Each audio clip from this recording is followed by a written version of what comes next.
ప్రార్థన చేసుకుందాం. ప్రేమగల తండ్రి, మీకు స్తోత్రాలు నాయనా.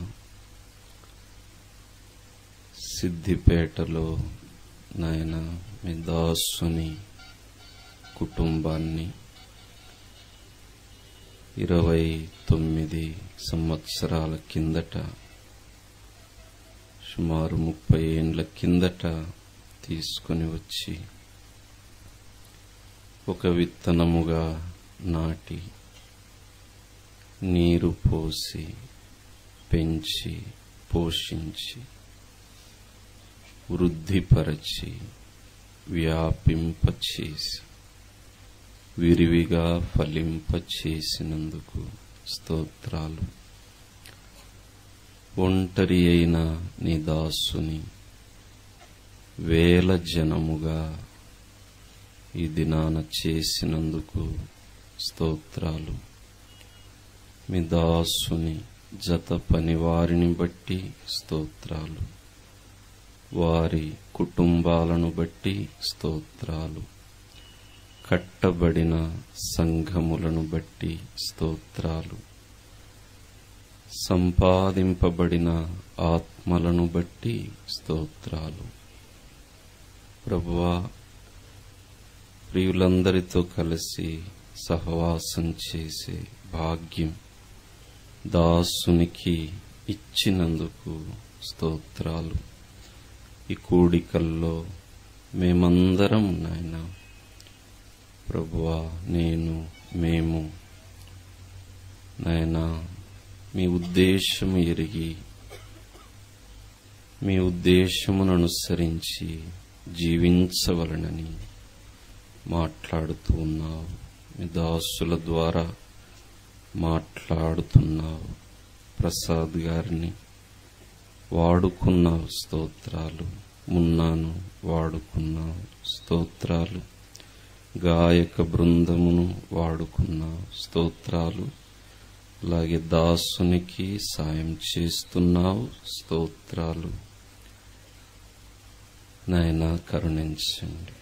సంపూర్ణుల మగుటకు మేము సాగిపోతుండగా 5వ ధ్యానాన్ని కూడా మాకు అనుగ్రహించి మహిమ పొందండి నాయనా.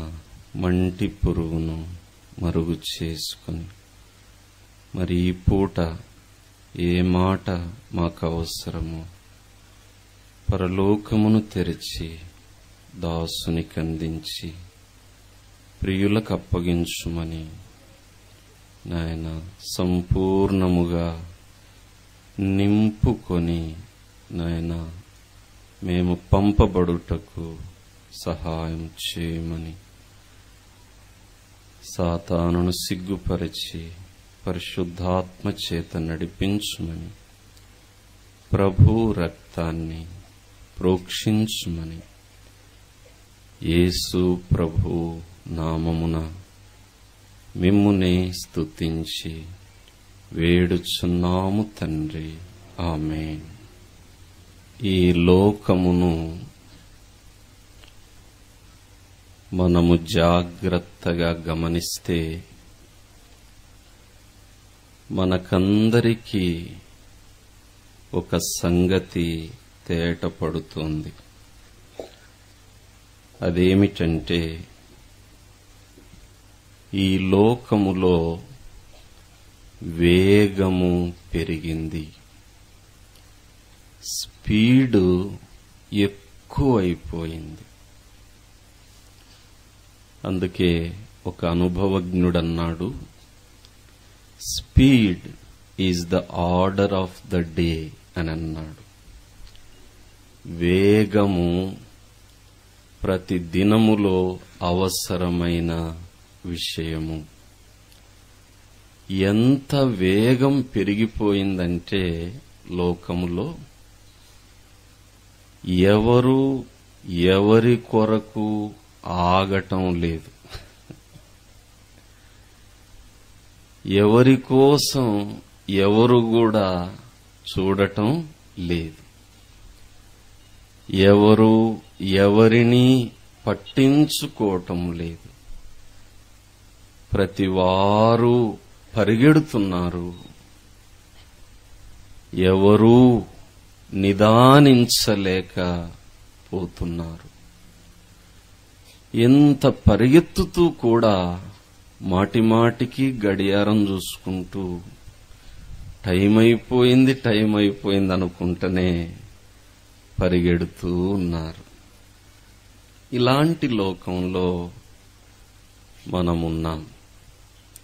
ఒకసారి ఒక మేధావి ఈ లోకము యొక్క వేగమును వివరిస్తూ ఇలాగున చమత్కరించాడు.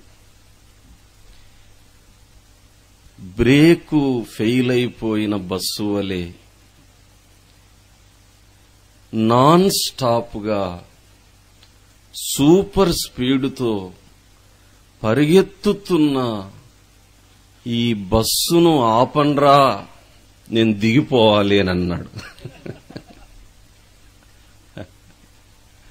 అంటే ఇంకొక ఆయన సూపర్ స్పీడుతో పరిగెత్తుతున్న ఈ బస్సును ఆపండ్రా, నేను దిగిపోవాలి అని అన్నాడు. అంటే ఇంకొక ఆయన సూపర్ స్పీడుతో పరిగెత్తుతున్న ఈ బస్సును ఆపండ్రా, నేను దిగిపోవాలి అని అన్నాడు. అంటే ఇంకొక ఆయన అన్నాడు, ఈ బస్సు ఆగదు, నువ్వే దూకేయి అని అన్నాడు. దూకేస్తే ఏమవుతుంది? ప్రాణం పోతుంది. This world is a super fast non stop running bus with brakes having been failed. ఇంకెట్లుంటదో చూడండి. కనుకనే ప్రియులారా, మనుష్యులు కూడా వారి మనస్సులు అంత స్పీడును అందుకోవటానికి నిరంతరము తొందరపడుతున్నాయి, ఆరాటపడుతున్నాయి. అయితే వాక్యం ఏం చెప్తుందంటే, నరులు తొందరపడుట గాలికే గదా. ఏమండి? దేనికోసం? గాలికే గదా. కనుక ప్రియులారా, మనము తొందరపడుతున్నాం, నిదానించలేకపోతున్నాం, ఓపిక పట్టలేకపోతున్నాం, ఓర్చుకోలేకపోతున్నాం, విసిగిపోతున్నాం. ఎవరైనా అడ్డొస్తే పక్కకు దొలుగు అని చెప్పి తోసేసి వెళ్ళిపోతున్నాం. In effect all of us have lost patience. అందరము పోగొట్టుకుంటున్న ఒక గొప్ప సుగుణం ఏంటంటే ఓర్పు లేదా సహనం. ఏ విషయంలో కూడా ఓర్పు లేకుండా పోతుందండి. కనుకనే పలు విషయాల్లో మనం తొందరపడుతున్నాం, అడుగులేస్తున్నాం, తరువాత తీరెగ్గా బాధపడుతున్నాం. ఒక చిన్న ఉదాహరణ చెప్తాను. నాకు ఒక అన్న, 2 తమ్ముళ్ళు ఉన్నారు. 2 తమ్ముళ్ళు కవల పిల్లలు. నేను పుట్టిన 3 ఏండ్లకు పుట్టారు. కానీ చిత్రం ఏంటంటే, నా పెండ్లికి ముందే 3 ఏండ్లకు ముందు వారే పెళ్లి చేసుకున్నారు.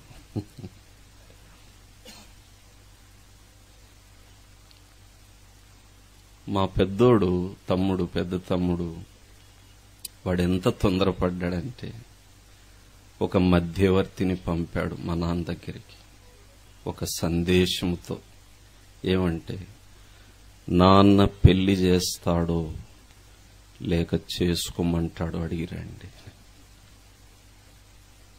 చేస్తాడో లేక చేసుకోమంటాడో అడిగి మా నాన్న కంగారు పడిపోయి గబగబా అమ్మాయిని చూసి పెళ్లి చేశాడు.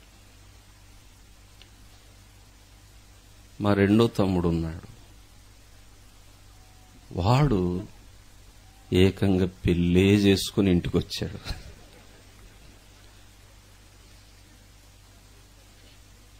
ఒక దినాన ఇద్దరు దిగారు. నోరు తెరుచుకొని ఇట్లా చూస్తుంటే వాడు నెమ్మదిగా దగ్గరకు వచ్చాడు. ఏందిరా ఇది అని అంటే, సారీ అన్న, టైం లేకపోయింది అని అన్నాడు. అది కాదురా, మీకంటే పెద్దోన్ని నేనురా బాబు, 3 ఏళ్ళు పెద్దోన్ని, ఇదేంట్రా నాకంటే ముందు చేసుకున్నారంటే, మేము ఆలోచించినా ఉన్నా నీ సంగతి. అయితే మాకు డౌట్ వచ్చింది. ఏంట్రా అని అంటే, అసలు మీ అత్తే ఇంకా పుట్టిందో లేదో అని. కొన్ని క్షణాలు నాకేం అర్థం, ఏదిరా మీరు అంటున్నదంటే, ఏం లేదు, సావధానంగా విని, నీ వాలకం చూస్తుంటే, నీ నిదానం చూస్తుంటే మాకు ఆ డౌట్ వచ్చింది. అసలు మీ అత్తే భూమి మీద పుట్టలేదేమో, ఆమె పుట్టాలి, ఆమె పెరగాలి, ఆమెకు పెళ్లి కావాలి, తర్వాత ఆమెకు బిడ్డ పుట్టాలి, ఆమె పెరగాలి, అప్పుడు గాని నీకు పెళ్లి కాదు. అందుకని నిన్ను పక్కన పెట్టాము. పుట్టాలి, ఆమె పెరగాలి, అప్పుడు గాని నీకు పెళ్లి కాదు. అందుకని నిన్ను పక్కన పెట్టాము, మేము సాగిపోయినాం. సరే, నా పెళ్లి దినం వచ్చింది. సంసారం ఎలా ఉంటుందో నాకు తెలియదు కదా. ఆల్రెడీ మా తమ్ముళ్లకు 3 ఏళ్ళ ఎక్స్పీరియన్స్ వచ్చేసింది. కనుక నేను వాళ్ళ దగ్గర ట్యూషన్ తీసుకుందామని వెళ్ళాను. ఒరే బాబు, ఏమన్నా అంటే, కాదురా, నాకంటే ముందు పెళ్లిళ్ళు అయిపోయినాయి మీకు, పైగా 3 ఏళ్ళు సీనియర్స్ మీరు, పెళ్లి విషయంలో నేనే జూనియర్ అయ్యాను, మొదటి వారు కడపటి వారగుదురు, కడపటి వారు మొదటి వారగుదురు అన్నట్లు ఈ విషయంలో నెరవేర్చారు మీరు. సరే, ఇంతకేంటి సమస్య అని అంటే, నేను కూడా పెళ్లి చేసుకోబోతున్నాను బాబు, అంతే చాలన్నారు వాళ్ళు. అయితే నాదో ప్రశ్న, సంసార అనుభవం ఎలా ఉంటుందో కొన్ని సలహాలు ఇవ్వనరా అని అన్నాను. అంటే మా ఇద్దరు తమ్ముళ్ళు ఒక్కటే మాట చెప్పారు. ఏంటంటే, సంసార అనుభవం ఎలా ఉంటుందో కొన్ని సలహాలు ఇవ్వనరా అని అన్నాను. అంటే మా ఇద్దరు తమ్ముళ్ళు ఒక్కటే మాట చెప్పారు. ఏంటంటే, అన్నా, మేమిద్దరము తొందరపడి అడుగేశాము, ఇప్పుడు తీరగ్గా బాధ పడుతున్నాం. నీవు నిదానంగా అడుగేస్తున్నావు, నీవు ఖచ్చితంగా నెమ్మది పొందుతావు అని అన్నా. దేవునికి స్తోత్రం. చూసారా ప్రియులారా, తొందర, స్పీడ్, వేగం. ఎవడన్నా నాలాంటి వాడు నిదానస్తుడు కనిపిస్తే వెంటనే పక్కకు దోసేస్తున్నారు, వెనక నుంచి హారన్ కొడుతున్నారు. స్పీడ్గా పోతావు లేకపోతే రోడ్డు పక్కన ఉంటావు అని చెప్పి నేను చాలా సార్లు నా బండి రోడ్డు పక్కన నిలబెట్టాల్సి వస్తుంది. కాలేజీలో చదివేటప్పుడు మా ఫ్రెండ్స్ అడిగేవారు, ఏంద్ర బాబు ఇంత నిదానంగా ఉంటావు అని అంటే, మీరేంద్ర బాబు అంత తొందరగా ఉంటారు అని అన్నాను. అదేంటి, లోకమంతా తొందరే, అంత స్పీడే, ఇంత నిదానంగా ఉంటే నువ్వేం సాధిస్తావు జీవితంలో అని అంటే, నేను చెప్పాను, నేను యేసు ప్రభువుని నమ్ముకున్నాను, నా తొందరంతా పోయింది, నేను ఆయనతో నడుస్తున్నాను, నేను అన్నీ సాధిస్తాను. హల్లెలూయా, దేవునికి స్తోత్రం. కనుక ప్రియులారా, ఈ లోకము ఎంత స్పీడ్గా పోతున్నా సహనము యొక్క అవసరం మాత్రం దినదినము కలుగుతుంది. కనుకనే మనము ఒక మాట ఎప్పుడు అనుకుంటూ ఉందాం, ఏంటంటే ఓర్చుకోవడం నేర్చుకోవాలి.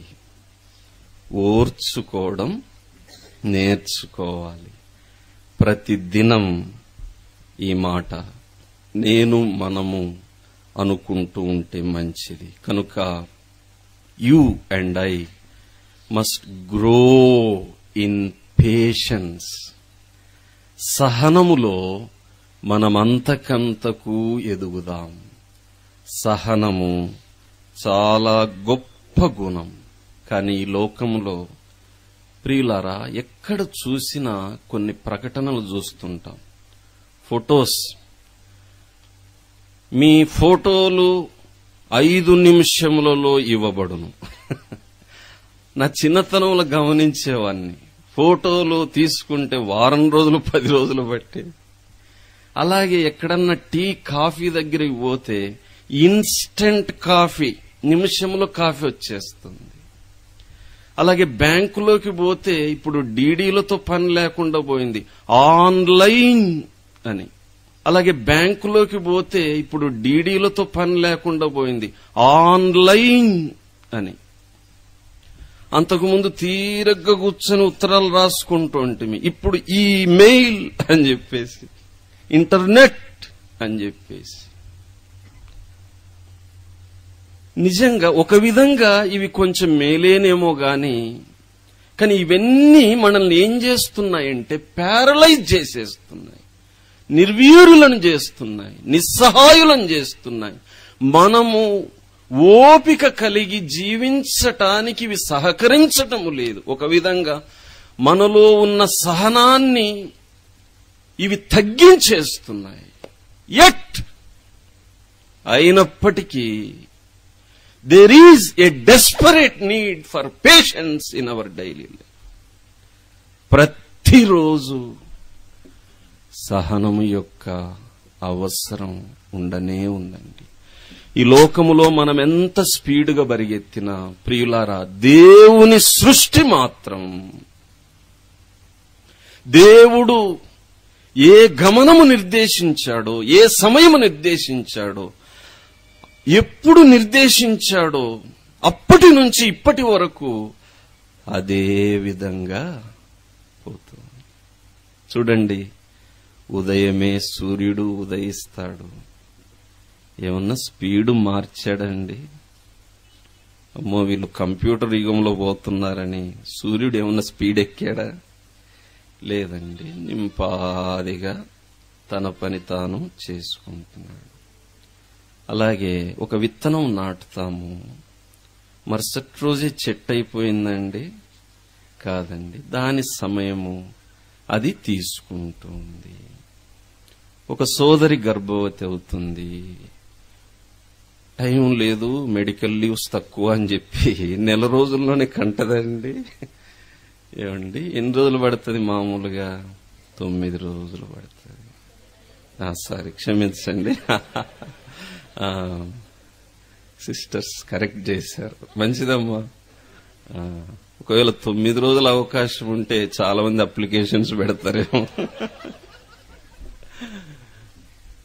9 నెలలు 9 మాసాలు మోసి కంటాం. చూసారా, దేవుడు నియమించిన ప్రకృతి ధర్మాలు మాత్రం ఓపికతోనే, సహనముతోనే, టైం టేకింగ్ అనే అవి సాగుతూ ఉన్నాయి.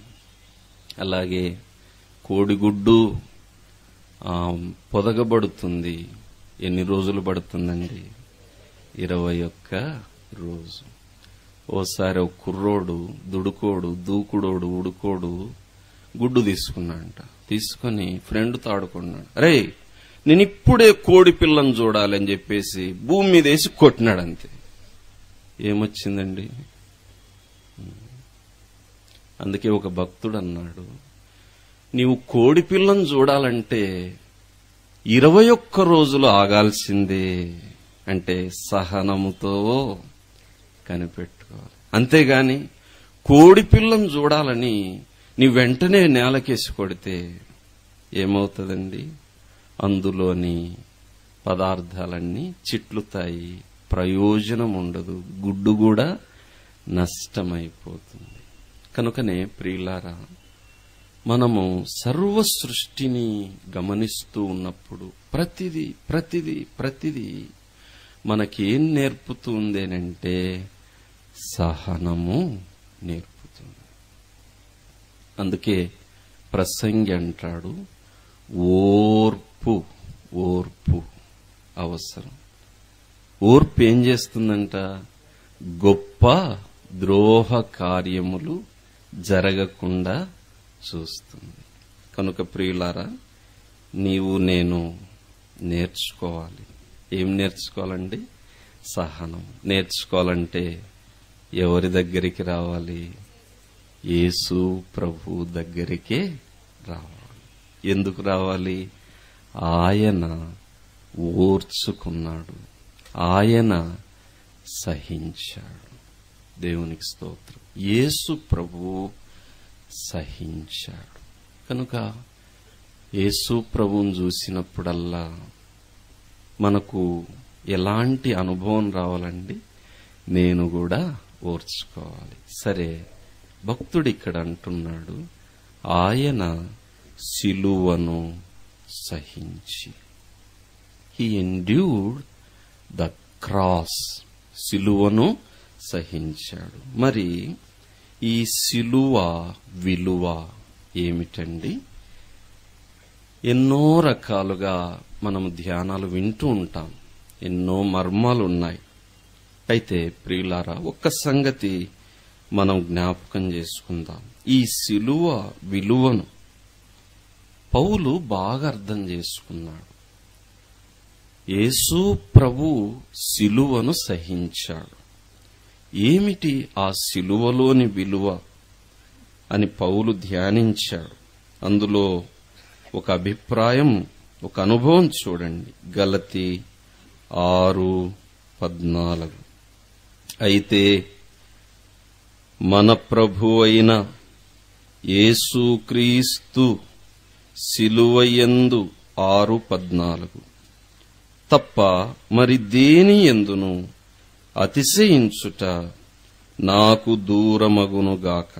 దాని వలన నాకు లోకమునకు నేనును సిలువ వేయబడి ఉన్నాను.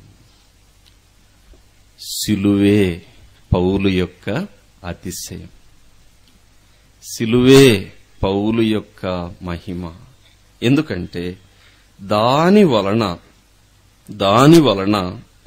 నాకు లోకము చచ్చిపోయింది, లోకమునకు నేను చచ్చిపోయినాను. అదండి, లోకము చచ్చిపోయిందా నీకు? లోకమునకు నీవు చచ్చిపోయావా? ఇది మన ముందున్న సవాలు. ప్రియులారా, లోకమునకు మనము చచ్చిపోవాలి, మనకు లోకము చచ్చిపోవాలి. లోకాన్ని చూసి మనమేమనాలి? చచ్చిందానా అనాలి. లోకం చూసి మనల్ని ఏమనాలి? సచ్చినోడా అని అనాలి. అది మంచి సాక్ష్యం. ఏమండి, నేను మెడికల్ కాలేజీలో చదివేటప్పుడు యేసు ప్రభువుని నమ్మిన తర్వాత చాలా మంది నన్నేమన్నారంటే, వీడు పిచ్చోడైనాడు అని అన్నారు. మా ప్రొఫెసర్ దగ్గరికి పోయి నా కేసు అంతా బుక్ చేశారు. కేస్ షీట్ రాసి, సార్ వీడి పరిస్థితి ఇట్లా ఉందేనంటే, సైకియాట్రీ ప్రొఫెసర్ అంటారు, అంటే మెంటల్ డాక్టర్. ఆయన 10 నిమిషాలు ఆలోచించి, సందేహం లేదు బాబు, ఇతనికి మానసిక రోగము వచ్చింది. ఏం రోగం సార్ ఇదంటే, మెడికల్ భాషలో చెప్పారట, కెటాటోనిక్ షిజోఫ్రీనియా అనే రోగం వచ్చింది వీనికి ఇట్లాంటి వాళ్ళు అప్పుడప్పుడు మత పిచ్చోళ్ళు అయిపోతుంటారు. అది రోగం. వాళ్ళు నా దగ్గరికి వచ్చారు. వచ్చి బాస్ అన్నారు. ఏం బాస్ అని అంటే, మా అంచనాలు కరెక్ట్ అయిపోయినాయి. ఏంటంటే నీకు పిచ్చెక్కింది. నేను అన్నాను థ్యాంక్ యూ అనేసరికి ఉలిక్కిపడ్డా. ఇదేంద్రా పిచ్చోనివేనంటే థ్యాంక్ యూ అంటారు. వాక్యం చెప్తుంది, నశించిన వారికి సిలువను గూర్చిన వార్త వెర్రితనం, రక్షింపబడుతున్న మనకైతే దేవుని శక్తి. ఆ మాట చదివి వీళ్ళు కరెక్ట్ గా చెప్పారనుకున్నాను. లోకం ఏమంది? నన్ను పిచ్చోడా అంది. అప్పుడు నేను లోకముతో అన్నాను, నువ్వే నే పిచ్చిదానివి, నీకు నేను పిచ్చోన్ని, నాకు నువ్వు పిచ్చిదానివి. మనకు సహవాసం లేదు, మనకు సంబంధం లేదు, నీకు విడాకులు ఇచ్చినాను. మనమిప్పుడు లోకులం కాదు, పరలోకులం. We are heavenly beings on this earth. మన పౌర స్థితి ఏమండి ఎక్కడుంది? పరలోకం ఉంది. అలాగే పౌలు అంటున్నాడు, సిలువ అనుభవమును బట్టి ఆ లోకము నాకు చచ్చిపోయింది, నేను లోకమునకు చచ్చిపోయినా. కనుక లోకములోని పద్ధతులు, లోకములోని ఆచారములు, లోకములోని విషయములు, లోక మర్యాదలు నన్నేమీ చెయ్యలేవు, నన్ను ప్రభావితం చెయ్యలేవు. నేను కూడా వాటిని చేయను. లోకములో ఉన్నవన్నీ నిర్జీవ క్రియలు, వాటిలో జీవము లేదు. లోకములోని పద్ధతులు, ఆచారాలు, వ్యవస్థలు, తలంపులు అన్నీ కూడా ఎలాంటివండి? నిర్జీవం, సచ్చిన పరిస్థితులున్న లోకం. వాటి మధ్య బ్రతికిన మనమున్నాం. హల్లెలూయా. కనుక మనం ఏం చేయాలి? మన జీవమును కాపాడుకోవాలి. అంతేగాని చచ్చినోళ్లతో, చచ్చిన విషయాలతో ఏకీభవిస్తే మనమేమైతామండి? చస్తామంతే. విశ్వాసి అంటే అర్థం ఏంటంటే మృతుల మధ్య సజీవుడు, శవాల మధ్య బ్రతికున్నోడు విశ్వాసి అంటే. ఏమండి, లోకమంతా రక్షణ లేనివారు ఎవరితో సమానమండి? చచ్చినోళ్లతో సమానం. కనుక మనము యేసు ప్రభు కృపను బట్టి సువార్త ద్వారా చచ్చినోళ్లను బ్రతికించాలి గాని బ్రతికిన మనం చావకూడదు. ఏమండి, కానీ చచ్చిపోయే ప్రమాదం ఉంది. ఎప్పుడు చస్తామంట? నిర్జీవ క్రియలు మనం అభ్యాసం చేస్తూ ఉంటే మనం కూడా చచ్చిపోతాం. నిర్జీవ క్రియలు అంటే మరణ సంబంధమైన క్రియలు, అంటే అవి చేస్తే చస్తాం. ఏమండి, అవి చేస్తే చస్తాం. కాబట్టి బ్రతకాలంటే చేయకూడదు, సంపూర్ణలం కావాలంటే చేయకూడదు. సరే, సాధారణంగా లోకములోని నిర్జీవ క్రియలు ఏంటో అనుదినం మనకి ఎలాంటి పరిస్థితులు ఎదురవుతాయో కొన్నింటిని అక్కడక్కడ జ్ఞాపకం చేస్తాను. తర్వాత మనం ఎవరికి వారం అన్వయించుకోవచ్చు. మొదటిది ప్రియులారా, మొదటి నిర్జీవ క్రియ లోకములో, సంఘములో, మన సంఘములో, సంఘాల్లో కనిపిస్తున్న నిర్జీవ క్రియ ఏంటంటే కులం పట్టింపు. ఏంటండి ఇది? కులము పట్టింపు. నిన్న కొన్ని విషయాలు వివరంగా దీని గురించి ధ్యానించుకున్నాం. ప్రియులారా, కులం కులం కులం కులం రక్షణ పొందుతారు గాని అదే గుర్తింపును మాత్రం ఇష్టపడుతూ ఉంటారు. యేసు ప్రభువును నమ్మిన తర్వాత కూడా ఆ కుల కట్లలోనే నువ్వు ఉన్నంత వరకు నీవెన్నటికీ సంపూర్ణునివి కాలేవు. ఇది బయటికి కనపడదు గాని లోలోపల కురుకుడు పుండులాగా మనుషులకు వ్యాపిస్తూ ఉన్నది. ప్రియులారా, అక్కడక్కడ నేను వింటున్నాను, ఒక కులం వారు మందిరం కట్టుకున్నారు, కేవలం ఆ కులం వారే ఆ మందిరములోనికి వెళ్తారు. ఇంకా దౌర్భాగ్యమైన విషయం ఏంటంటే, ఆ కులానికి చెందిన సేవకులనే స్పెషల్ మీటింగ్స్ కు పిలిపిస్తారట. ఎంత దౌర్భాగ్యం అండి! మనవాడా కాదా? ఇలాగున్నంత వరకు సేవకులు సంపూర్ణులు కాలేరు, నమ్మిన విశ్వాసులు సంపూర్ణులు కాలేరు. పేతురుకు కూడా ఈ పట్టింపు బాగా ఉండేది. ఒకసారి గలతీలో ఆ మాట ఉంది, విశ్వాసుల మధ్య కూర్చున్నాడు, అందరితో కలిసి భోంచేస్తున్నాడు. ఇట్లా మీటింగులు జరుగుతుంటే ఈ లోపల యెరూషలేము నుంచి వచ్చారంట విశ్వాసులు. వాళ్ళని చూసి టక్కన లేచిపోయినాడు. పౌలన్న చూశాడు, అందరి ముందు కడిగేశాడు. ఏమండి?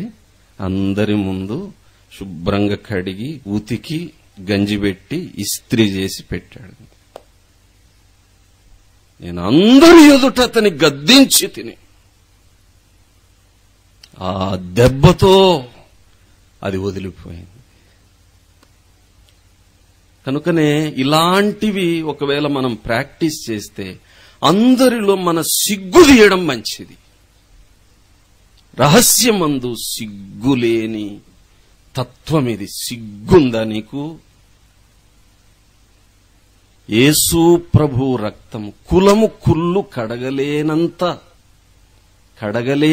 బలహీనమైందా?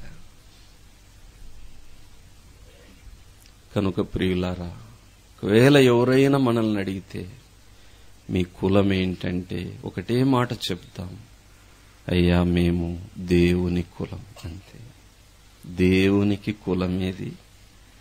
గాలికి కులమేది? నీటికి కులమేది? భూమికి కులమేది? కాని ప్రియులారా, సాతాను యొక్క మోసమి కాగా ఎవడైనను క్రీస్తునందున్న ఎడల వాడు నూతన సృష్టి, పాతవి గతించ. నేను నిన్న చెప్పినాను, నీ బ్యాక్గ్రౌండ్ ఏమై ఉన్నా అది బ్యాడ్ గ్రౌండ్. అది వద్దు, దాన్ని వదిలేసేయి. దాన్ని ఎందుకు పట్టుకుంటావు? కనుక ప్రియులారా, భేదమేమి చూపక కలిసి మెలిసి ఉందామండి. అసలు ఆశ్చర్యం ఏంటంటే, నా పెళ్ళైన కొంతకాలం వరకు నా భార్యకు నా కులమేంటో తెలియదు. ఏదో మాటల సందర్భంలో ఏదో ఒక విషయానికి వచ్చి ఏదో మాటలు అంటే, ఓహో మీరు అదే అని అంది. అదే బాబు అని అన్నాను. దాంతేమిలేండి. దేవునికి స్తోత్రం. వీఆర్ ఇన్ క్రైస్ట్, అంతే. ఇంకెందుకండి అభేదం? అలాగే పెండిండ్లకు వచ్చేటప్పుడు కూడా ప్రభువు కోసం అట్ట బ్రతుకుతానని కేకలేస్తుంటారు తల్లిదండ్రులు. కానీ పెళ్లి దగ్గరకు వచ్చేసరికి అన్నా మన పాపకి మనవాన్నే చూడు, మనవాడు మన పాప ఉంటే ఎక్కడన్నా చూడన్నా. ఏమండి, దాని నుంచి నువ్వు బయటికి రాలేవా? తన ఇట్లే ఉంటే, ఒకవేళ మంచి సంబంధం నువ్వు మీ వర్గంలోనే పొందొచ్చేమో గాని ఉత్తమమైన సంబంధం పోగొట్టుకుంటావు. You may receive the good but you lose the best. Best ఎందుకు పోగొట్టుకుంటావు? గుడ్ చాలా, ఏమండి, కులం కోసం యేసు ప్రభువునే పణంగా పెట్టేస్తారు. ఇది నిర్జీవ క్రియ. కనుక ప్రియులారా, దేవుడు మనల్ని కడుగుతున్నాడు. కూడికల నుంచి వెళ్ళేటప్పుడైనా ఇంకా దీన్ని పోతా రోడ్డు పక్కన వదిలేసి వెళ్ళిపోదాం. ఈ జాడ్యము, ఈ కుళ్ళు వద్దండి. యేసు రక్తం బలమైంది. హల్లెలూయా. మనకు ఆ ఎఫెసీకి రాస్తుంటాడు, ఒకడే తండ్రి, ఒకటే బాప్తిసం, ఒకటే రక్తం, అన్ని ఒకటే ఆత్మ, అన్ని ఒకటేనండి, ఒకటే. మళ్ళెందుకు ఇవి? కనుక యవ్వన బిడ్డలు కూడా ఈ విషయాల్లో ఒక తీర్మానం చేసుకోండి. ఒక విధంగా ఇలా చెప్పొచ్చు అనుకుంటా, కేవలము నీ కులాన్ని బట్టే నువ్వు పెళ్లి చేసుకుంటున్నావంటే సచ్చినోని చేసుకుంటున్నావు, సచ్చిందాన్ని చేసుకుంటున్నావు. ఎట్ట సంసారం చేస్తావు? శవంతో కాపురం చేయగలవా? వద్దండి. యేసు ప్రభువుకు అప్పగించుకుందాం. ఆయన చిత్తం అంతే. నా పెళ్లి విషయంలో నేను ఇదే దేవుని దగ్గర పెట్టాను ప్రియులారా, కేవలం నీ చిత్తం ఒక్కటే, అదొక్కటే మాట. డాక్టర్ అని కూడా నేను పెట్టలేదండి. దేవుని ఎదుట నేను యథార్థంగా చెప్తున్నాను. అయితే దైవజనులు కొందరు సాయం చేశారు.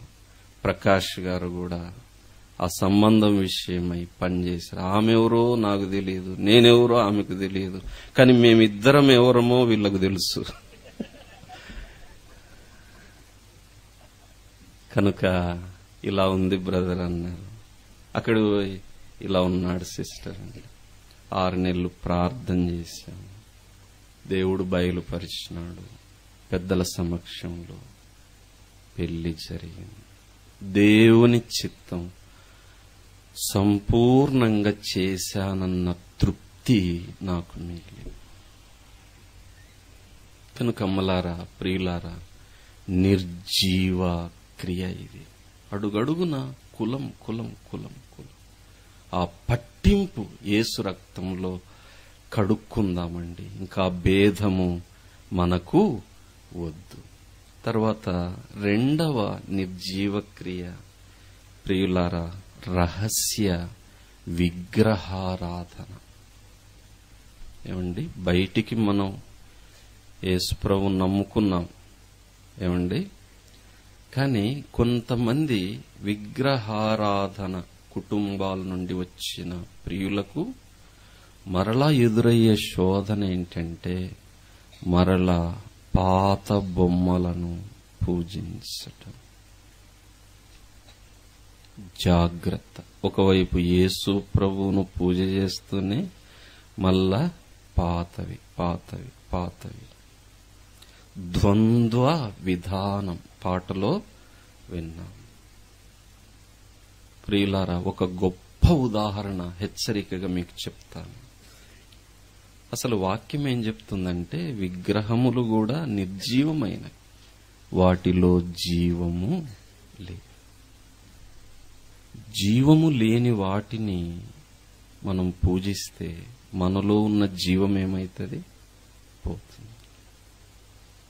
వాటిని చేయువారు, వాటిని పూజించువారు వాటి వంటి వారే.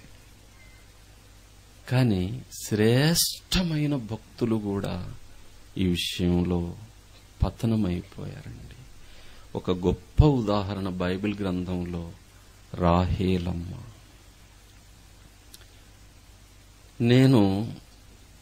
నాకు బైబిల్ గ్రంథంలో యేసు ప్రభు తర్వాత ఇష్టమైన వ్యక్తి ఎవరంటే యోసేపు. ఒక విధంగా అడ్మైర్ చేసుకుంటూ ఉంటాను యోసేపుని. ఎంత చక్కటి జీవితం యోసేపుది అని చెప్పి. అయితే వాళ్ళ అమ్మను గురించి ఆలోచించినప్పుడు మనసు ఎక్కడో పిండినట్టు అవుతుంది.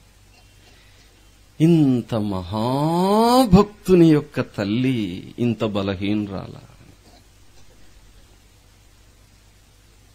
ఏమండి, తండ్రి ఇంటి నుంచి పారిపోతూ ఉన్నారు. యాకోబు తన సమస్తమును తీసుకొని అన్ని సర్దుకున్నారు. ప్రయాణమైపోయినారు. 3 దినాలు దాదాపు దాటిపోయింది. మామకు తెలిసింది. మందితో కలిసి వెంటబడినాడు. ఒక చోట కలిసినారు, కొట్లాడుకున్నారు బాగా. మామ అల్లుళ్ళు కొట్లాడుకున్నాక ఒక మాట అన్నాడు, పోతే పోతివి యాకోబు, నా గృహ దేవతలను ఎలా దొంగిలించావు. అంటే యాకోబుకు మహారోషం వచ్చిందండి. ఎందుకు? యాకోబు పుట్టి పెరిగి వర్ధిల్లిన బ్యాక్గ్రౌండ్ ఏంటండి? జీవము గల దేవుని బ్యాక్గ్రౌండ్. ఆయనకు రోషం వచ్చింది. ఏంటి మామ అట్లంటావు? జీవము గల దేవుడు మాకుండగా నీ గృహ దేవతలతో మాకేం పని అని అంటే, లేదు బాబు, మీలో ఎవరో దొంగతనం చేశారు అని అన్నాడు. అంటే యాకోబుకు రోషం వచ్చి ఒక మాట అన్నాడు. ఆదికాండం 31వ అధ్యాయం 32 చదవండి. ఎవరి యొద్ద అవి నీకు కనబడునో వారు బ్రతకకూడదు. ఆగండి. యాకోబు ప్రవక్త కూడానండి. ప్రవక్త ఏదైనా ప్రవచనం చెప్పినాడంటే అదేమవుతుంది? నెరవేరుతుంది. ఏం ప్రవచనం చెప్పాడు ఈ ప్రవక్త? అవి ఎవరి దగ్గర దొరుకుతాయో, మాలో ఎవరి దగ్గర దొరుకుతాయో వారు ఆ వ్యక్తి లేదా వ్యక్తులు బ్రతకూడదు. They must or he or she must die. ఎంత తీవ్రమైన ప్రవచనం. వాక్యములో ఇంకొక మాట కిందేం వ్రాయబడింది? నీవు నా యొద్ద ఉన్న వాటిని మన బంధువుల ఎదుట వెదికి నీ దానిని తీసుకొనుమని లాబానుతో చెప్పెను. తర్వాత రాహేలు వాటిని దొంగిలెనని యాకోబునకు తెలియలేదు. సరే, దొంగతనం చేసిన వారిని ఏమంటారు? దొంగ. ఎవరండి దొంగ? ఎవరి తల్లి? యోసేపు తల్లి. బాబా, ఇది నేను చదివినప్పుడల్లా బాధపడుతుండే. ఎందుకు చేశావమ్మా దొంగతనం?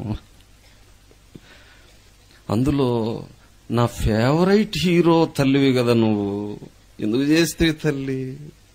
ఈయన గురించి నేను ఎంతో చెప్తూ ఉంటాను చాలా సభల్లో, కానీ నిన్ను గురించి చెప్పాలంటే బాధ అవుతుంది తల్లి. ఎందుకు చేస్తే తల్లి దొంగతనం? దొంగవైతివి కదమ్మా. బహుశా ఆమె ఏం చేస్తాం బ్రదర్, బలహీనమైన సమయం అది అని ఉండేదేమో. కానీ ఏం జరిగింది? ఇక్కడ ఇంకొక మాట, యాకోబుకు తెలియలేదంట. అసలు యాకోబుకు 4 భార్యల్లో ఎవరంటే ఎక్కువ ఇష్టం? రాహేలమ్మ అంటే ప్రాణం ఈయనకి. ఈమెను బట్టే లేయాను అసలే ప్రేమించలేకపోయినాడు. She was never loved by Jacob. లేయా ఎన్నడూ ప్రేమ పొందిన స్త్రీ కాదు. ఎందుకంటే ఈమె పక్కన ఉంది. ఈమె ఉన్నప్పుడు ఆమె కనపడట్లేదు, ఆనట్లేదు అసలు యాకోబుకి. రాహేలు రాహేలు రాహేలు రాహేలు. రాహేలు కోసరమే కదా అంటాడు ఒక చోట. ఆయన జపమంతేంటి? రాహేలు రాహేలు. ఎంత ప్రేమో! మంచిదే, ప్రేమ ఉండాలి. మరి ఇంత ప్రేమిస్తున్న యాకోబుకు ఏదన్నా చేసేటప్పుడు చెప్పాలా వద్దా? ఒక క్రూషియల్ విషయం, ఏదైనా ముఖ్య విషయం ఉంటే చెప్పాలా వద్దా? భర్తకు కూడా చెప్పలేదు. దాచేసుకుంది, దోచేసుకుంది, ఇకపోయింది. సరే ప్రియులారా, వాళ్ళ నాయన వచ్చి అంత వెతికాడు. మళ్ళా అక్కడ ఒక అబద్ధం. చూడండి, ఒక తప్పు చేసినప్పుడు ఒప్పుకుంటే మంచిదండి, కానీ దాన్ని కప్పుకోవడానికి ఇంకొక తప్పు చేయాలి. తప్పు మీద తప్పు, తప్పు మీద తప్పు చేస్తే చివరకు ముప్పు. కనుక ఒప్పుకోవటం మంచి, విప్పుకోవటం మంచి, దేవుని ఎదుట చెప్పుకోవటం మంచిది, భారం తీరుతుంది. వాళ్ళ నాన్నగారు వచ్చి, అమ్మా రాహేలు ముద్దుల బిడ్డా అంటే, డాడీ ఏమన్నా? డాడీ నేను లేవలేను, ఏమనుకుందా? అమ్మమ్మ కూర్చొని కుమార్తెను ముద్దు పెట్టుకుని వెళ్ళిపోయాను.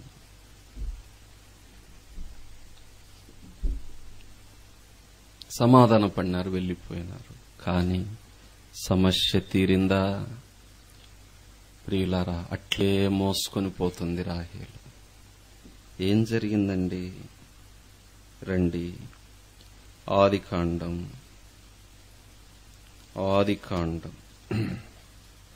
35వ అధ్యాయం 16. వారు బేతేలు నుండి ప్రయాణమైపోయిరి. ఎఫ్రాతాకు వెళ్ళు మార్గములో మరికొంత దూరం ఉన్నప్పుడు రాహేలు ప్రసవించుచు ప్రసవ వేదనతో ప్రయాసపడెను. ఆమె ప్రసవం వలన ప్రయాసపడుచున్నప్పుడు మంత్రసాని ఆమెతో, భయపడకుము, ఇదియు నీకు కుమారుడు అగునని చెప్పెను. ఆమె మృతి పొందెను. ఎందుకు చనిపోయింది రాహేలు? ఏమండి? కానుపు కష్టమై అన్నది కాదు ముఖ్య కారణం. ముఖ్య కారణం ఏంటి? తాను చేసిన దొంగతనం. నిర్జీవ క్రియను చేసింది, నిర్జీవురాలైపోయింది.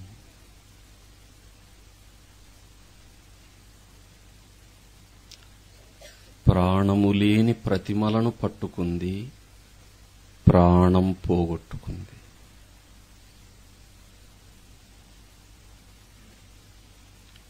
ప్రవక్త ప్రవచనం చెప్పాడు, ఆ ప్రవచనములోని వ్యక్తి తన భార్యే అని యాకోబుకు తెలియలే.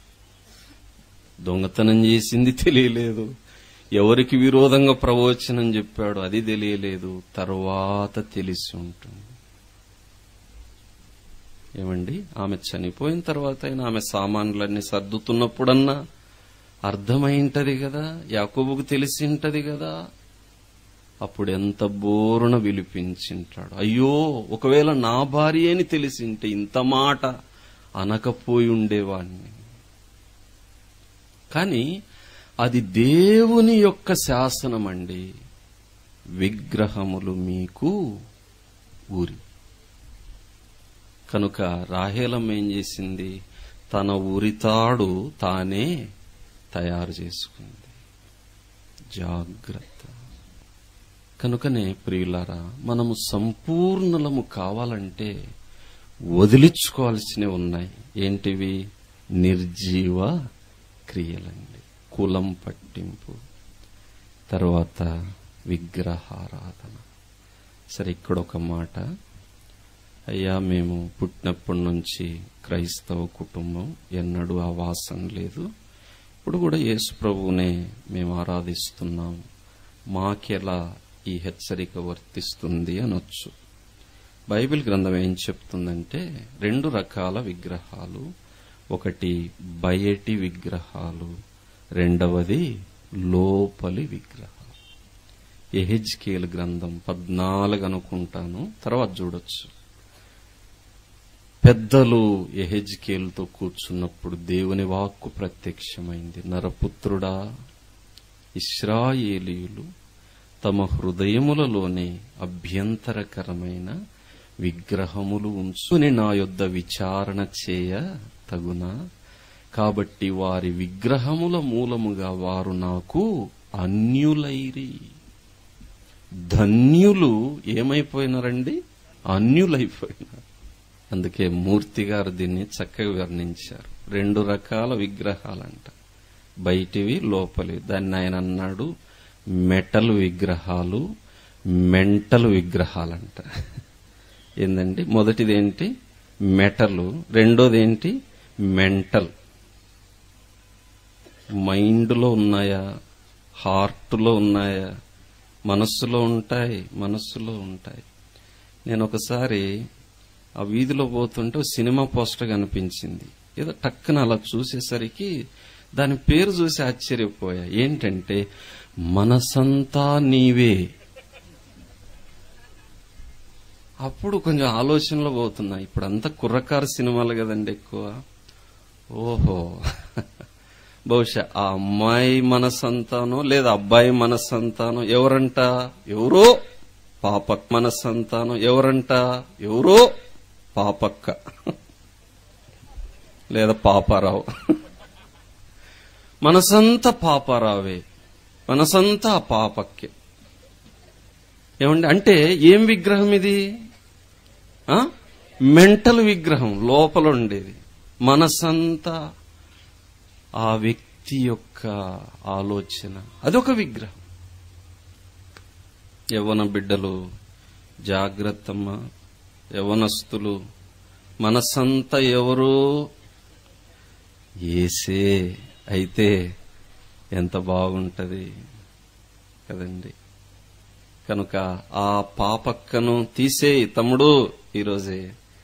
అమ్మా, ఆ పాపారావును బయటికి పంపించేసి మనస్సు నిండా ఎవరుండాలి?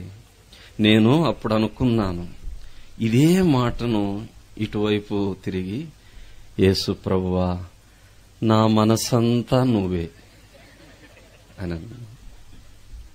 నాకు అది ఒక మంచి హెచ్చరికండి. ఓహో, ఆఫ్టర్ ఆల్ ఒక అమ్మాయి ప్రేమ కోసమో అబ్బాయి ప్రేమ కోసమో ఎంత తపన పడతారండి యవ్వన దశలో. నిజంగా అలాంటి తీవ్రతతో నేను కూడా యేసు ప్రభు వైపు తిరిగి, మనసంతా నువ్వే,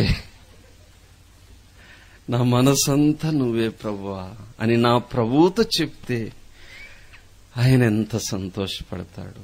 కనుక మన మనస్సులో ఉండాల్సిన వ్యక్తి ఎవరండి? యేసు ప్రభువే. లేకపోతే మెంటల్ విగ్రహాలు పెట్టుకుంటే మెంటలోళ్ళమైపోతాం. జాగ్రత్త, పిచ్చోళ్ళైపోతున్నారు చాలు. కనుక మెటలు వద్దు, మెంటల్ వద్దు. వీటిని విడిచి ఏం చేయాలి? వీటిని విడిచి మూలోపదేశములు మాని మనం ఏం చేయాలి? సంపూర్ణుల మగుటకు సాగిపోదామంటే ఇవేం చేస్తాయి? లాగుతూ ఉంటాయి వెనక్కి. మనం ఆగిపోతాం. ఏమ్మా? జాగ్రత్త. కులం పట్టింపు, విగ్రహారాధన, తరువాత ప్రియులారా పంచాంగ దర్శనాలు. ఏమండి? పంచాంగములు అంటారు కదా. ఈ మధ్య నా సెల్ ఫోన్లో తరచుగా అవే వస్తున్నాయండి. పంచాంగ్ అని. ఇదేం పంచాంగ అబ్బా, ఎవడు వీడు అని అనుకుంటున్నా. ఓహో, తెలుగులో మాట ఇట్లా అన్నారని చూస్తే మీ భవిష్యత్తు, మీ పుట్టు పూర్వోత్తరాలు అన్ని చెప్తాము, నిమిషానికి 6 రూపాయలు ఇట్లా అని అంటున్నా. అవన్నీ డిలీట్ చేస్తున్నాను. ఇదేంటి భవిష్యత్తు? యేసు ప్రభువుని నమ్మాము, ఇంకా ఆయనే మనకు అన్ని. మన భవిష్యత్తు కావాలంటే యేసు ప్రభువుని అడుగుదామంతే. రహస్యంగా మంచి రోజులు చూడడం, మంచి రోజులు. ఏందమ్మా, ప్రార్థన చేసుకుంటే మనకు ప్రతిరోజు మంచి రోజే. ఇది యెహోవా ఏర్పాటు చేసిన దినం. దీని యందు మనం ఉత్సహించి సంతోషిద్దాం. అంతే. ప్రతి దినము ఎవరిచ్చిన దినమండి? దేవుడిచ్చింది. దేవుడిచ్చింది మంచిదే చెడ్డదే? మరెందుకు అట్టపోతావు? ఎవరిని అడుగుతావు? ఓసారి నేను ఓ బ్రదర్ ఇంట్లో ఉంటిని. నేనున్న గదిలో క్యాలెండర్ ఉండింది. ఉంటే క్యాలెండర్ చాలా బాగుంటే, అబ్బా ఎంత బాగుంది ఈ బైబిల్ క్యాలెండర్ అని ఇలా చూస్తున్నానండి. చూస్తుంటే మంచి మంచి వాక్యాలు ఇలా 1, 2, 3, 4, 5, 6 పేజీ కూడా ఎత్తాను. ఇట్లా ఎత్తేసరికి ఆ క్యాలెండర్ కింద ఇంకో సన్న క్యాలెండర్ ఉంది. దాని దాపన ఏందా ఇదని చూస్తే పంచాంగం క్యాలెండర్. పక్కన మంచి బిలీవరే బ్రదర్, మంచివాడు, చాలా మంచివాడు. తర్వాత నేను బ్రదర్ అంటే ఏంటంటే, దేవుని క్యాలెండర్ భలే ఉంది బ్రదర్ అన్నాడు. అవునా, మంచి క్యాలెండర్ కదా అని అంటే, మంచిదే బ్రదర్, దాని వెనక ఒక మర్మం ఉంది బ్రదర్ అని అన్నాడు. అంటే అప్పుడు అన్నా అని అన్నాడు. ఎందుకు బ్రదర్ అది అని అంటే, అట్లా కాదన్నా, మేము ఎంప్లాయీస్ కదా, ఏవి సెలవులో ఏవి కాదు అని అది తెచ్చిపెట్టుకున్నాం.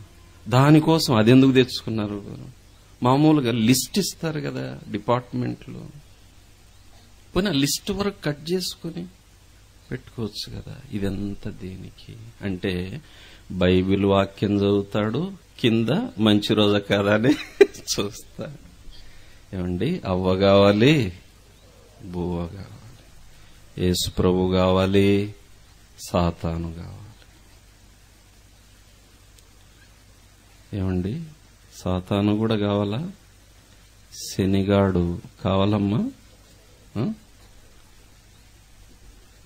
అందుకే ఏలియా కర్మేలు కొండ మీద నిలబడి అన్నాడు, ఎన్నాళ్ళ మట్టుకు మీరు 2 తలంపుల మధ్య తడబడుచున్నారు.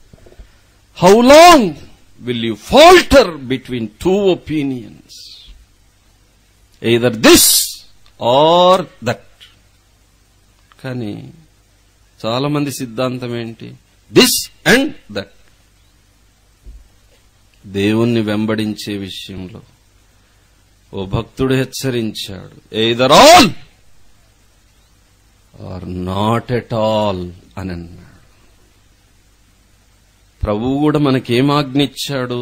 నీ పూర్ణ ఆత్మతో, నీ పూర్ణ హృదయముతో, నీ పూర్ణ మనస్సుతో, నీ పూర్ణ బలముతో, నీ పూర్ణ వివేకముతో నీ దేవుడైన యెహోవాను ప్రేమించవలెను. You must love your God with your all.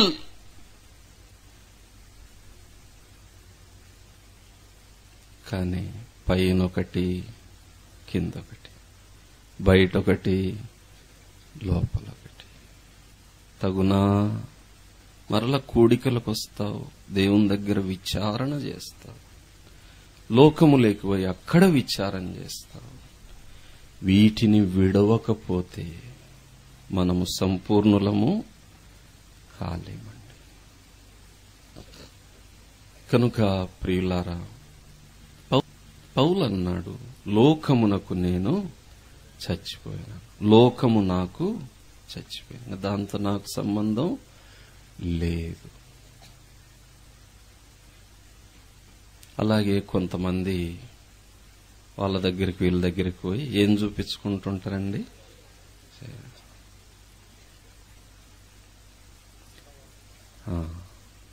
ఓసారి నేను ప్రయాణం చేస్తుంటానండి, నా పక్కనే ఒక ఆయన కూర్చున్నాడు, బాగా అంత యూనిఫామ్లో ఉన్నాడు, చేతిలో చిలక పెట్టా.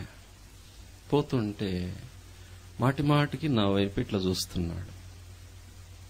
నేను అంతగా గమనించలా. మాటి మాటికి ఇట్లా చూస్తుంటే ఎందుకు నాకు అనుమానం వచ్చి ఇట్లా చూస్తే నన్ను చూసే. అప్పుడు నేను అన్నాను, ఏంటి బాబు మాటి మాటికి అట్లా చూస్తున్నావు అని అన్నాను. అంటే ఏమో సార్ చూడబుద్ధి అయింది అని అన్నాడు. ఏం చూడబుద్ధి అయింది బాబు, నేను నల్లోని కదా అని అన్నాను. అట్లా కాదు, మిమ్మల్ని చూస్తుంటే మీకు రాజయోగం ఉన్నట్టు నాకు అర్థమైంది అని అన్నా. ఓహో అలాగా అని అన్నాను. అంటే ఇంకట్లే పోతున్నాం, మనము ఒక చోట కూర్చోవాలి అని అన్నాడు. ఏంటి అని అన్నా. అంటే నీ జాతకం వివరంగా చెప్తానని అన్నాడు. అప్పుడు నేను అన్నాను, నా జాతకం నాకు తెలుసు అని అన్నాను.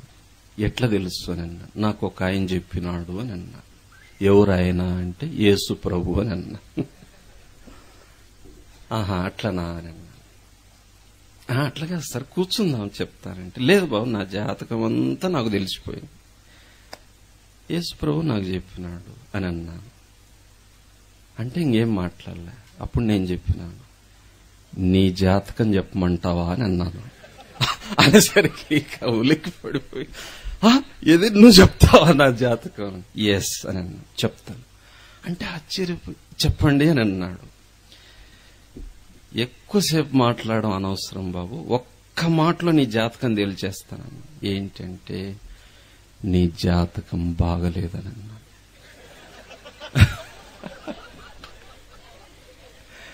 అంటే నీకెట్ట తెలుసు అని అన్నాడు.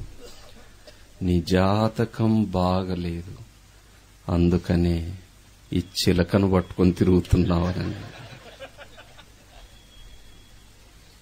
పొట్ట కోసం కదు అని అన్నాడు. అప్పుడు నిజమే సార్ అని అన్నాడు. ఇప్పుడు నేను చెప్పాను, బాబు దీన్ని వదిలేయి, యేసు ప్రభువు నమ్ముకో, నీ జాతకం మారుతుంది. హల్లెలూయా. కనుక అమ్మలారా, ఇంకా అవెందుకు ఇవెందుకు, ఆ భయాలెందుకు ఈ భయాలెందుకు, ఆ వారం ఎందుకు ఈ వారం ఎందుకు? ఏమండి, ఇంట్లో చేరితే మేకపోతులను ఎందుకు గోయటం తలుపు దగ్గరే?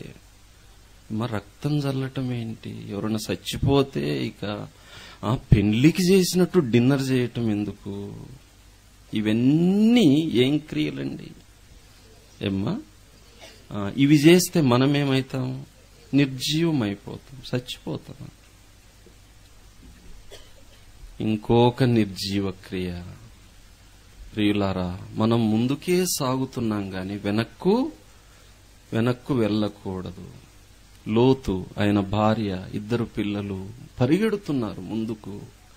దేవదూతలు అన్నారు, మీరు వెనక్కు చూడొద్దు అని. పరిగెడుతూ ఉండగా లోతు భార్య, ఆమె పేరేంటో తెలియదు గాని లోతమ్మ అనుకుందాం. ఏమండి, ఏం పేరు? లోతమ్మ. పరిగెడుతుంది. ఏం చేసింది? ఏం వెనకబడ్డావు నువ్వు అని అంటే, అబ్బా మొగోల్లాగా పరిగెడతావు మేము, నేను పరిగెడుతున్నా, నువ్వు ముందు పదా అని అంటుంది. అయితే బాగా పరిగెడుతున్నావు, లేదు బాగా పరిగెడుతున్నావు, నువ్వు పదా అని అండి. ఈ లోతు 2 పిల్లలను తీసుకుని ముందు పరిగెడితే ఈమె వెనక పరిగెడుతుంది. బాగానే పరిగెడుతుంది లేనుకుంటే లోతమ్మ ఏం చేసింది? నెమ్మదిగా ఇట్లా చూసింది. ఏం చూపది? నిర్జీవమైన చూపు. ఏమైంది? నిర్జీవమైన ఉప్పు స్తంభం. ఒక్క చూపు చాలండి, చచ్చిపోతాం కొన్నిసార్లు. ఒక్క చూపు చాలు. అందుకే ఒక మహాభక్తుడు అన్నాడు కొన్ని విషయాల్లో, just 1 look all it took అన్నాడు. Just 1 look all it took. ఒక్క చూపు అంత అయిపోతుంది. ఓసారి ఓ తమ్ముడు ఫోన్ చేశాడు, అన్నా పెళ్లి అయిపోయింది. ఏంది బాబు చెప్పకుండా చేసుకున్నావు అని అన్నాను. అట్లా అయిపోయిందన్నా అని అన్నాడు. ఏమైందిరా ఇంతకు అని అంటే అన్నాడు, ఏం లేదన్నా ఒక్కటే చూపు అయిపోయింది. ఓరిని చూపు మండా, ఒక్కటేనా రెండోది కూడా లేదు. సరే పోని బాబు అది ఏదో అయిపోయింది, బాగున్నారా? ఏం బాగన్నా, ఆల్ ఇట్ టుక్ ఎంతండి, 1 లుక్, జస్ట్ 1 లుక్ అయిపోయింది. కొలాప్స్, ఫ్లాట్ అయిపోయినాడు తమ్ముడు.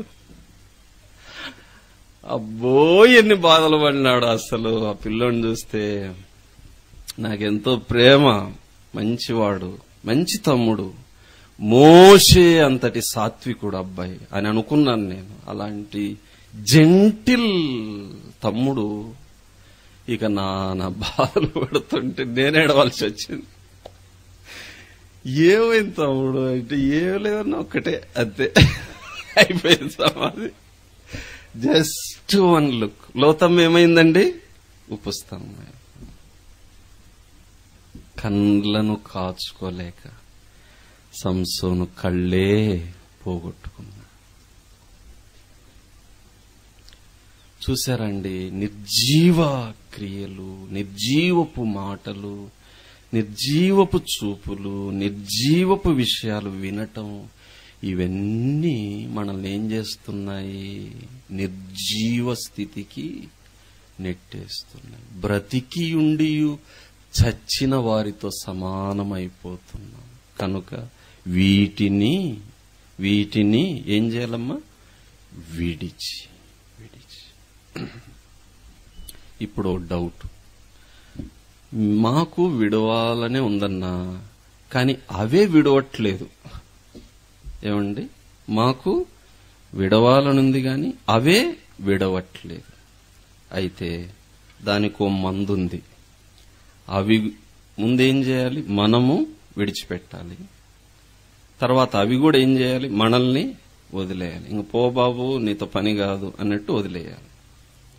ఏమండి, రైట్. ఎలా అవి మనల్ని వదులుతాయి? హెబ్రీ పత్రికలోనే ఒక మాట చూద్దాం. 9వ అధ్యాయం 14వ వచనం చదవండి. నిత్యుడగు ఆత్మ ద్వారా తన్ను తాను దేవునికి నిర్దోషినిగా అర్పించుకొనిన క్రీస్తు యొక్క రక్తం నిర్జీవ క్రియలను విడిచి జీవము గల దేవుని సేవించుటకు మీ మనస్సాక్షిని ఎంతో ఎక్కువగా శుద్ధి చే. కనుక ప్రియులారా, మనము వాటిని వదలాలి. అవి మనల్ని వదలాలంటే మధ్యలోకి ఏం రావాలండి? యేసుక్రీస్తు శిలువ రక్తం. అప్పుడు చిలుము వదిలిపోతుంది. శిలువ రక్తం వస్తే మనలో ఉన్న చిలుమంతా వదిలిపోతుంది. హల్లెలూయా, హల్లెలూయా. కనుక ప్రియులారా, వెళ్ళిపోతున్నాం మీకు ఇండ్లకి. పోతూ పోతూ కొన్ని విడిచిపెట్టే ఉన్నాయి. ఏంటవండి? నిర్జీవ క్రియలు, కులం పట్టింపు వదిలేయండి, వదిలేయండి. విగ్రహారాధన వదిలేయండి, వదిలేయండి. లోక సంబంధమైన పంచాంగములు వదిలేయండి, వదిలేయండి. నిర్జీవమైన విషయాలను ఆశించటం వదిలేయండి, వదిలేయండి. వదిలేద్దాం, వదిలేద్దాం. యేసు రక్తము విడిపిస్తుంది.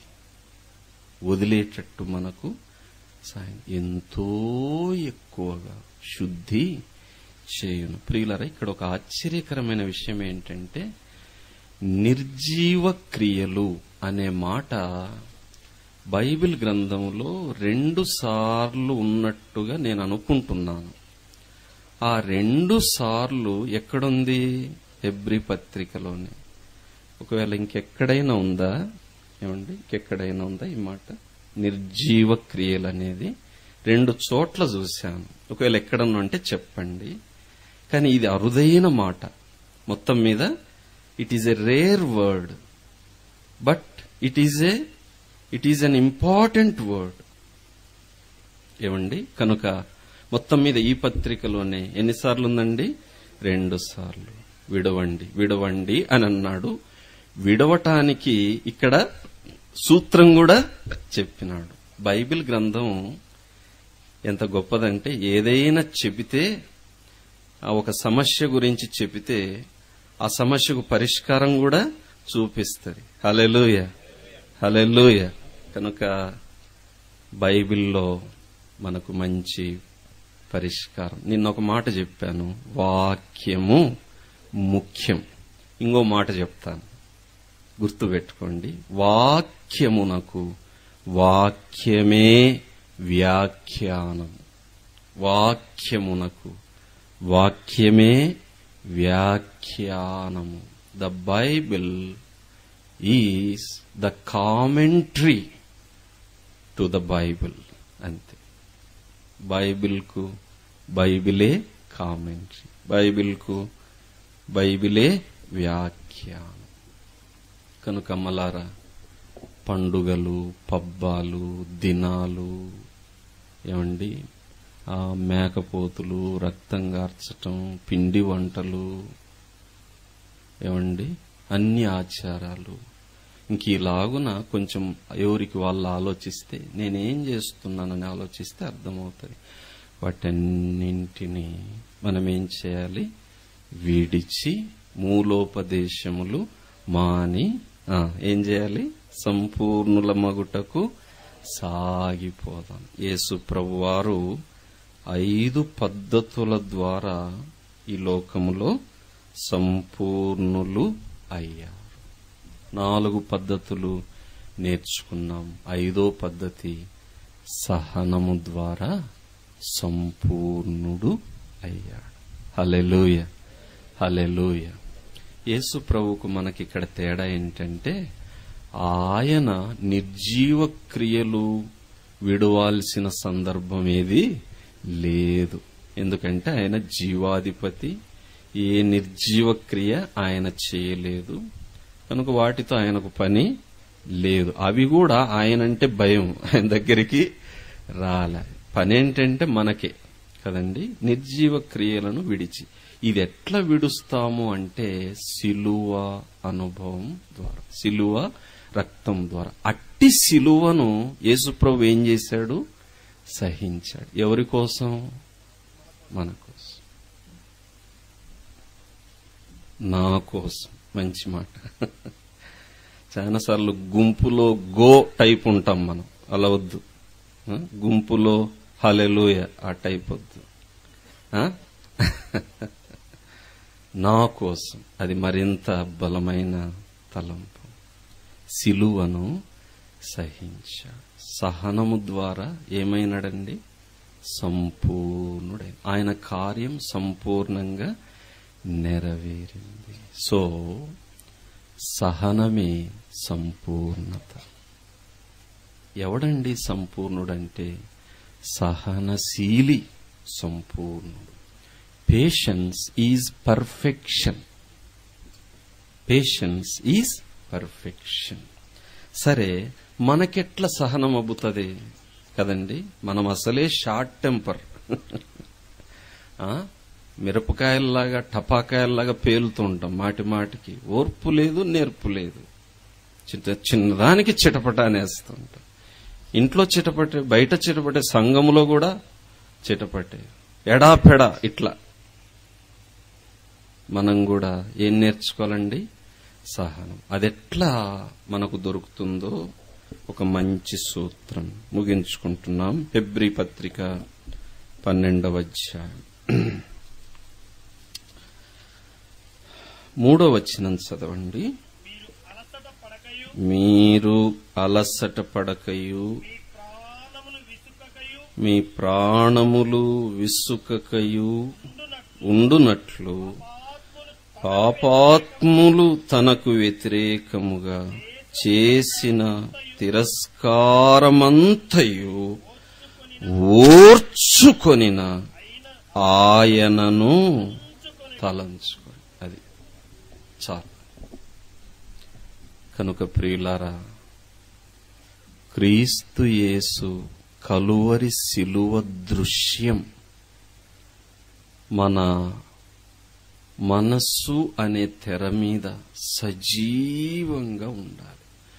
మన తలంపులన్నింటిలో శిలువ స్మరణ ఉంటే అంతకంతకు మనలో ఏం పెరుగుతుందండి? సహనం పెరుగుతుంది. ఓర్చుకొనిన ఆయనను తలంచుకుంటుండాలి. మనలో కూడా ఏం పెరుగుతుంది? సహనం. ఓసారి ఓ యవ్వనస్తుడైన సేవకుడు సంఘములో బాధలు తట్టుకోలేక పెద్ద అంకుల దగ్గరకు వచ్చాడు. పెద్ద సేవకుని దగ్గరికి. అంటే పెద్ద సేవకుడు అంటే అనుభవం ఉన్న సేవకుడు అనుకోండి, పెద్ద చిన్న లేదనుకోండి, అని వయస్సు అనుభవం ఉంటాయి కదా. పెద్ద ఆయన దగ్గరకు వచ్చిన అంకుల్, ఇక నేను ఆ ఊరికి పోను అని అన్నాడు. ఏమైంది బాబు అని అంటే, ఆ బాధలు నేను పడలేను. ఏమంటే నన్ను ఇట్లా బాధ పెడుతున్నారు అని అంటే, అప్పుడు ఆ అంకుల్ ఒక మాట అన్నాడు, అంత బాధ పెడుతున్నారా? అవునన్ను. సరే బాబు, ఎవడన్నా నీ ముఖం మీద థూ అని ఉమ్మేశాడా అంటే, అట్లేం లేదు అంకుల్. మరి నీ ప్రభు ముఖం మీద కొందరు ఏం చేశారు? థూ అని ఉమ్మేశారు. కనుక నువ్వు మళ్ళా ఊరికి ఒకవేళ ఎవడన్నా నీ ముఖం మీద థూ అని ఉమ్మేసినప్పుడు రా, మాట్లాడదామని. అప్పుడు అంటే ఈ అంకులు ఎవరిని జ్ఞాపకం చేశాడు తమ్మునికి? సిలువ వేయబడిన యేసు. అప్పుడు ఆ తమ్మునికి సహనం పెరిగి, అంకుల్ నాకు అర్థమైంది, నేను అదే ఊరికి పోతా. వెళ్ళినాడు, సహించినాడు, మంచి సేవ కట్టబడింది. హల్లెలూయ, హల్లెలూయ. కనుక ప్రియులారా, చాలాసార్లు మనం యాత్రలో విసుగు వచ్చేస్తుందండి, అలసిపోతున్నాం. ఎందుకంటే దుర్మార్గులు రకరకాలుగా నిందలు మోపటం, హింసించటం, ప్రచారాలు చేయటం, దండోరాలేయటం, ఇలా చేస్తున్నప్పుడు ఏమవుతుందండి? ప్రాణం విసిగిపోతుంది, మనస్సు అలసిపోతుంది. అయితే మీరు విసుగొద్దు, అలసిపోవద్దు. మీ విసుగు, మీ అలసట తీరాలంటే మీరెటు చూడాలి?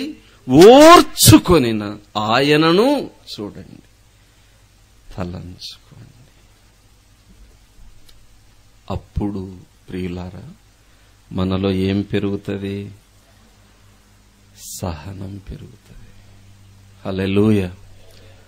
యేసు ప్రభు సహించి సంపూర్ణుడు అయినాడు. మనం కూడా సహించి సంపూర్ణులం కాగలం. దినదినము సహనం అవసరం. దినదినము సహనములో పెరగాలి మనం. అలా పెరగాలంటే మన మనోనేత్రం ముందు ఏముండాలండి?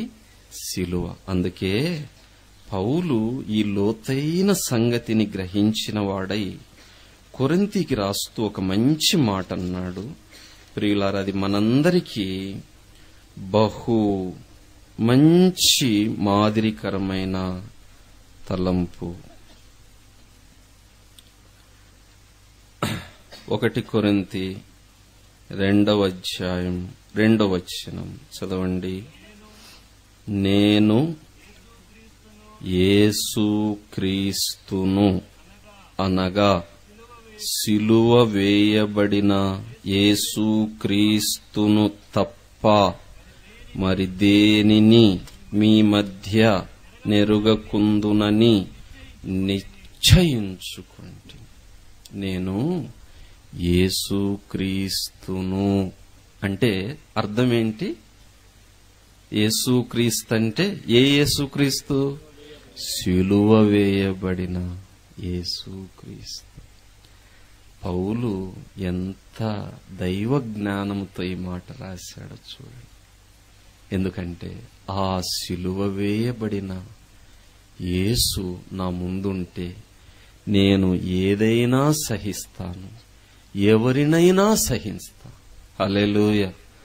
మనం చాలాసార్లు కొంతమందిని సహించలేకపోయినా, నేను కూడా మనం అయ్యో సహించుంటే బాగుండేదేమో అని పలుమార్లు నేను అనుకున్నాను. నా చేత కాలేదు. కారణం ఏంటంటే నేను నిత్యము సిలువను చూడలేకపోయినాను. నా సహనము పరిమితమైపోయింది. కనుకనే ప్రియులారా, ఈ దృశ్యము అనుక్షణము ఉండాలి.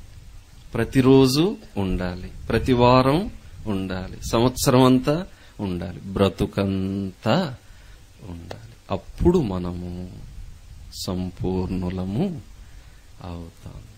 అందుకు మనం ఏం చేయాలి? సాగిపోవాలి. సరే, ముగించుకుంటున్నాము. ఇప్పుడు పెళ్లి కూడా ఉందంట. వాళ్ళకు కూడా ఓ మాట చెప్పండి బ్రదర్, మళ్ళీ ప్రసంగం అవసరం లేదన్నాడు. కనుక పెళ్లి కొడుకు పేరేంటండి? తిమోతి. అమ్మాయి పేరు జ్యోతి కదా. తిమోతి, జ్యోతి. వాళ్ళకిచ్చే పెళ్లి సందేశం ఒకటేనండి. తిమోతి, జ్యోతిని సహించుకో. జ్యోతి, తిమోతిని సహించుకో. అయిపోయింది పెళ్లి మెసేజ్. అయిపోయింది. అప్పుడే వారి కుటుంబం కూడా సంపూర్ణ కుటుంబముగా ఉంటుంది. ముగించుకుంటున్నాం. దేవునికి స్తోత్రం. ప్రియులారా, ఈ 4 దినాలు ప్రభు సంపూర్ణులు అనే అంశము గుండా నడిపించాడు. మన మూల వాక్యము రెఫరెన్స్ చెప్పండి. హెబ్రీ 6:1. మనము సంపూర్ణులం అవటానికి మాదిరెవరు? యేసు ప్రభువే. Jesus is our super and supreme model. యేసు ప్రభు 5 పద్ధతుల గుండా సంపూర్ణుడయ్యాడు. మొదటి పద్ధతి శోధనలను జయించుట ద్వారా సంపూర్ణుడయ్యాడు. మనం కూడా కాగలము. రెండోది శ్రమలను అనుభవించుట ద్వారా సంపూర్ణుడు అయ్యాడు. తర్వాత మూడోది బలహీనతల్లో బలపరచబడుట ద్వారా సంపూర్ణుడు అయ్యాడు. మనము బలపరచబడతాం. నాలుగోది యేసు ప్రభు వాక్యం ద్వారా సంపూర్ణుడయ్యాడు. మనము కూడా సంపూర్ణులమవుతాం. ఐదోది సహనము ద్వారా యేసు ప్రభు సంపూర్ణుడయ్యాడు. మనం కూడా సంపూర్ణులము కాగలం. కావాలంటే నిత్యము సిలువ దృశ్యాన్ని మన ఎదుట ఉంచుకోవచ్చు. కనుక అలాగున ప్రియులారా, నిర్జీవ క్రియలను విడిచిపెడదాం, మూలోపదేశములను మానుకుందాం. ఈ 5 పద్ధతుల ద్వారా సంపూర్ణుల మగుటకు సాగిపోదాం. యేసు ప్రభులాగా కనిపించుదాం. లోకానికి యేసు ప్రభువును చూపించుదాం. అనేకులను యేసు ప్రభు దగ్గరకు చేర్చుదాం. అందరం కలిసి యేసు ప్రభు దగ్గరకు పోదాం. ఇంకా చెప్పాలని ఆశ ఉందండి, క్షమించండి. ఇంకొక మాట ప్రియులారా, అక్కడికి పోయిన తర్వాత ఆయన వలె మనము ఉంటామంట. 2 మాటలు. భూమి మీద సంపూర్ణత ఒకటి. ఇది ఎర్త్లీ పర్ఫెక్షన్ అంటారు. మనం పరలోకం వెళ్ళిన తర్వాత మరింత మహిమకరమైన సంపూర్ణత, అది ఇటర్నల్ పర్ఫెక్షన్. భూలోక సంపూర్ణత, పరలోక సంపూర్ణత. భూలోక సంపూర్ణత కంటే పరలోక సంపూర్ణత మరి ఎక్కువ మహిమకరమైనది. కనుక ఇక్కడ సంపూర్ణత, అక్కడ సంపూర్ణత. అలాగున సంపూర్ణులమై సాగుదాం, పరలోకం చేరదాము. సంపూర్ణుడైన ప్రభువుతో కలిసి సంపూర్ణులముగా యుగయుగములు జీవించుదాం. యేసు ప్రభువును బట్టి నరకం తప్పించుకుందాం. దేవుడి అంశమును మనలో ముద్రించునుగాక. ఆమేన్. ప్రార్థన చేసుకుందాం. కళ్ళు మూసుకోండి. ప్రేమగల తండ్రి, స్తోత్రాలు. 4 దినములను బట్టి స్తోత్రాలు. దాసుల ధ్యానములను బట్టి స్తోత్రాలు. మేము నేర్చుకున్నవన్నీ భద్రం చేసుకుని బ్రతుకుటకు సహాయం చేయము. నన్ను మమ్మును క్రీస్తునందు సంపూర్ణులుగా చేసి సంపూర్ణ మహిమ మా ద్వారా పొందుమని, సంపూర్ణులు నివసించే పరలోకం చేర్చుమని, నరకం తప్పించుమని యేసు ప్రభువును బట్టి స్తుతించి వేడుచున్నాము తండ్రి. ఆమేన్.